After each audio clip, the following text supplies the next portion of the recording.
예, 저희가 준비한 3위고요. 끝나지 않은 대장동 의혹입니다. 검찰 조사를 받다가 숨진 김문기 처장 유족이 어제 이재명 후보와 오랜 친분이 있다고 주장을 했었죠. 7년 전 해외 출장을 가서 골프를 쳤다는 고인의 육성도 함께 공개를 했는데요. 오늘 국민의힘 김은혜 의원은 이런 주장을 했습니다. 성남시장 재직 시절 표창까지 받고 호주 네덜란드 트램을 같이 가고 유동규 본부장과 함께 골프까지 같이 친 아버지를 이재명 대선 후보는 기억하지 못하고 있습니다. 오늘 시장님하고 본부장님하고 골프까지 쳤다? 오늘 너무 재밌었고 좋은 시간이었어. 고인은 이재명 후보에 대해서 주군이라고 표현했다고 하더라고요. 당시에 김문기 씨는 그 조항을 삭제하면 안 된다고 주장을 했지만 상부로부터 묵살을 당했죠. 그 당시에 극단적인 선택 직전에 가족이 기자회견을 하거나 인터뷰를 하자라고 요청을 했다고 하더라고요. 그런데 그때 고인이 했던 말은 내가 주군을 그르칠 수 없다. 예, 물론 김은혜 의원의 주장이긴 합니다만 고인은 이재명 후보에 대해 주군이라고 표현했다. 과거 임금을 뜻하는 주군. 내가 주군을 그르칠 수 없다고 했다. 생전에 이런 말을 했다는 전언이 있는데요. 이도훈 의원님. 네네.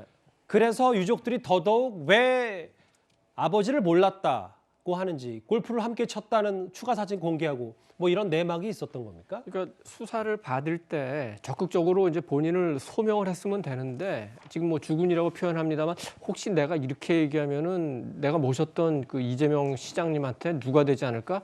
그리고 또 어제 이제 나왔던 얘기 중에 하나는 뭐냐면 동료들의 등에 칼을 꽂고 싶지 않았다. 혹시 내가 이렇게 진술을 하면은 같이 일했던 동료들이 피해 보지 않을까? 그래서 아마 적극적으로 답변을 하지 못하고 소극적으로 답변을 한 것 같은데, 근데 그러다 보면 어떤 일이 생기냐면은 모든 책임이 본인에게 돌아올 수가 있는 거예요. 본인에게 돌아올 수 있고 바로 윗선인 그 유한기 전 개발사업 본부장에게 그러면 검찰의 수사 압박이 두 사람한테 오면은 어떻게 되겠습니까? 결국 그 두 분이 극단적인 선택을 해서 굉장히 안타까운데.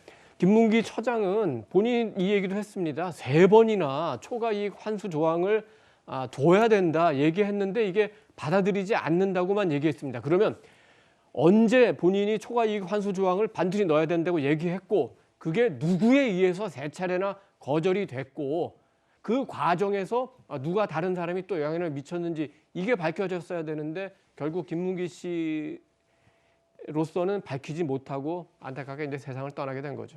복귀양 대변인, 어제 선대위 차원에서는 다시 한번 유저에게 애도를 표했고 그 산타클로스 영상은 성탄절 전에 있었던 그 영상은 그 전에 이미 촬영된 것이라고 추가 해명까지 덧붙였는데 선대위 차원 말고 이재명 후보는 고 금민구 처장의 유족에 대해서 공식적인 직접 입장을 밝힐 예정은 없는지 그런 야권의 공세 혹은 유족들의 말도 좀 있거든요.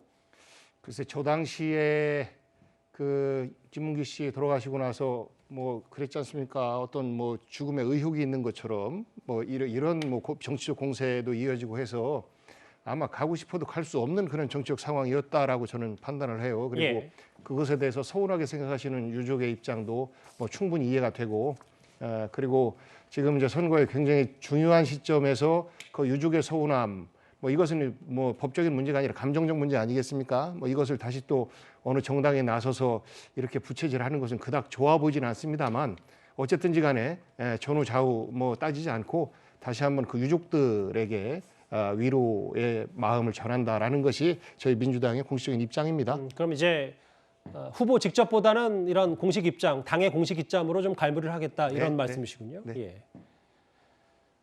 일단 유족의 목소리, 오늘도 야권에서는 아버지 김문기 씨가 이거를 주군으로 불렀다라면서 이재명 후보를 그동안 많이 따랐다는 표현까지 했습니다.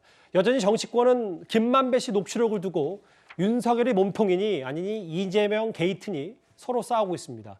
그런데요, 다시 한번 차분히 살펴보면 이재명 후보는 애초 이 의혹이 불거졌을 때 단군 일의 최대 규모의 사업이자 성남시장 시절의 최대 치적이다 이렇게 말을 했었습니다.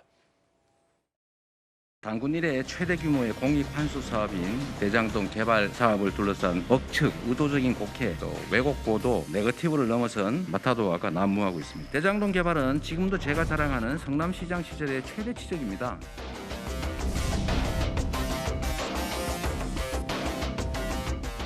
그 사실은 이 사건은요, 윤석열 게이트입니다. 윤석열이 몸통이라고 저는 진짜 100% 확신합니다. 그 설계자와 그 승인권자가 그리고 수용권자가 바로 우리 이재명 후보셨습니다.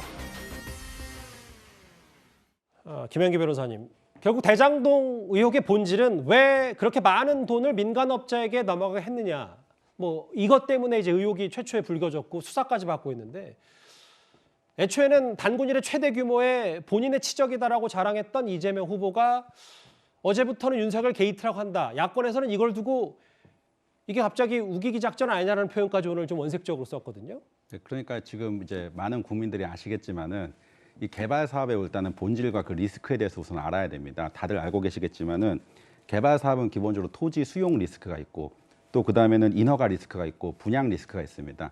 그런데 대장동 사업 같은 경우에는 다 토지 수용이나 그 인허가 같은 게 다 성남 도시개발공사가 다 진행을 해가지고서 민간 사업자에게는 그런 리스크라는 게 딱히 없었죠. 그리고 또 분양 리스크에 대해서는 이 대장동이 아무래도 그 노른자 위 땅이라고 해가지고서 아주 그 분양이 장차 잘 될 거라고 예상이 되었고, 그리고 실제로 수익성 평가도 상당히 높게 되었었습니다. 그렇기 때문에 이재명 지사도 뭐 이 사업을 진행하면서 오히려 단군 이래 최대 치적이다 이런 식으로 얘기했고, 실제로 환수했다고 하는 것들도 보면은 개발 사업에서 늘 주어지는 뭐 도로를 깔고 공원을 조성하고 또 뭐 터널을 만들고 이런 것들의 내용이 주로 되었는데, 그렇다면 여기서 그 이재명 지사가 계속 이재명 후보가 그렇게 얘기했던 것들이 과연 그 실제로 맞는가 이런 의문이 들 수밖에 없는 것이고, 그런 와중에 이제 이재명 후보는 자기의 책임을 어쨌든 피하려고 노력을 해야 될 테니까 그 과정에서 결국은 그 김만배의 녹취록에 나왔던 그 윤석열은 뭐 죽어 뭐 이런 식으로 나왔다는 그런 거 하나 가지고서 이제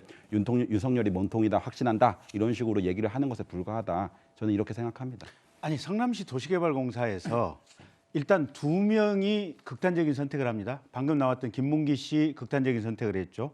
그다음에 유한기 씨 극단적인 선택을 했습니다. 불과 최근 3, 4개월 안쪽에 벌어졌던 일입니다.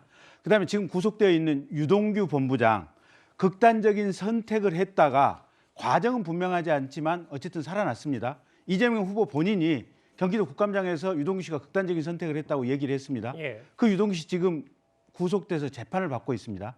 핵심은 저 김문기 씨나 김문기 씨 밑에 있는 실무자들이 주장했던 초과이익 환수 조항을 결국 유동규 씨가 밀어붙여서 지금 없어지고 날아간 건데, 이 유동규 씨가 그렇게 하게 된 데는 이재명 지사가 그걸 당시에 이재명 성남시장이 시켰느냐 안 시켰느냐 이게 쟁점인데, 이 쟁점을 증언해 줄 수 있는 사람과 관련해서 김문기 씨 극단적인 선택을 했죠. 예. 유한기 씨 극단적인 선택을 했죠. 유동규 씨 극단적인 선택을 했다가 살아나서 재판을 받고 있습니다. 이게 뭘 의미하겠습니까? 세상에요, 옛날에 무슨 그 진시황이 죽고 나서 그 아들이 황제가 되니까 그 황간 대장을 했던 분이 사슴을 가지고 와서 이거 말이 아니냐. 그래서 말이라고 대답한 사람들은 아, 저놈이 저렇게 대놓고 거짓말을 하니까 내 편이구나 라고 했던 게 위록지마의 고사거든요. 예. 이재명 지사께서 저 말을 하시는 것은 딱 그 위록지마의 고사가 생각나는 장면입니다. 지록이마 아닙니까? 말씀 그래서 죄송합니다. 갑자기 저도 헷갈렸는데 지록이마 같아서 예, 복대면 짧게 좀 부탁드릴게요. 아, 이걸 짧게 하라고요? 이렇게 말씀하시고. 그러니까 정황부터 변호사님 말씀하셔서 이 부분은 민간이 100% 하려고 했던 것을 뭐 사업 전망 맞아요. 변호사님 전망하신 것처럼. 예. 그러하기 때문에 공공이 100% 해야 된다라고 강력하게 주장을 해서 그나마 50% 정도 관철시킨 거예요. 왜 50%밖에 못 했느냐? 국민의힘 전신인 그 다수당 시의회에서 반대를 했기 때문에 못했고, 예. 각종 뭐 협박도 있고 로비도 있고 했겠죠. 그래서 50%라도 간신히 만들어낸 성과가 이 정도이기 때문에 이재명 지사 입장에서는 최대 치적이다라고 자랑할 수 있는 것이고, 예. 이것을 결과론적으로 왜 100% 못했느냐라고 하는 것은 그때 당시에 100% 못하게 방해한 그 당, 그 의회, 그 세력들 지금 조금씩 나오는 거 아니겠습니까? 그 불법적 이익이 어디로 갔는지. 예. 결국은 불법적 이익이 어디로 갔는지가 이 대장동 게이트의 핵심이기 때문에 윤석열 후보의 부친의 집이 김만배 씨의 누나가 사줬다. 그리고 그것에 대한 녹취록도 있어요. 뭐 현금으로 줘야 되겠네. 그리고 화천동에는 이사로 해서 그 집이 그 연희동자택이라고 특정되지 않았습니다. 잠시만요. 그리고 연봉 1억씩 줘야 되겠네라는 것이 특정은 하지는 않았지만 누나에 대해서 얘기를 하잖아요. 그리고 나서 3개월 후에 그 집을 사는 거 아니겠습니까? 예. 그래서 이러한 의혹들이 나오는 거예요. 그러니까 결국은 그분에 대한 것도 맨 처음 이재명 당시 후보를 콕 찍어서 그분이 이재명이다라고 전국에 프랭카드 다 붙였어요. 그런데 지금 조금 이제 유야무야 되는 거 아니겠습니까? 잘못 짚었네라는 것이 확인이 되는 거 아니에요. 그래서 즉 이것도 마찬가지로 대선이 끝나고 나서 반드시 특검을 통해서 예. 이 진상을 규명한다라는 것이 저희 민주당의 입장입니다. 네, 복대 의원님, 진짜 짧게 제가 질문 하나 드리면 지난 TV 토론에서 이재명 후보가 그분에 대해서 조재현 대법관 아니냐는 취지의 얘기를 했는데 그 이후에 어제 조재현 대법관이 반박 기자회견을 했고 그 이후에 민주당엔 별다른 이 후보도 입장이 없거든요. 공식 입장이 뭡니까? 그 당시에 조재현 씨를 처음 언급을 한 분이 사실 원희룡 본부장이에요. 예. 원희룡 본부장이 자기 이제 SNS에 이제 나오기 시작해서 그것이 언론에 나오고 그래서 이제 그것을 인용을 한 것인데 뭐 정확하게 100% 확인되지 않은 사실을 이야기한 부분에 대해서는 뭐 저도 좀 알겠습니다. 그 생각의 여지는 있어 보인다라고 생각해요. 예, 대장동 의혹 여전히 선거판의 중심에 있습니다.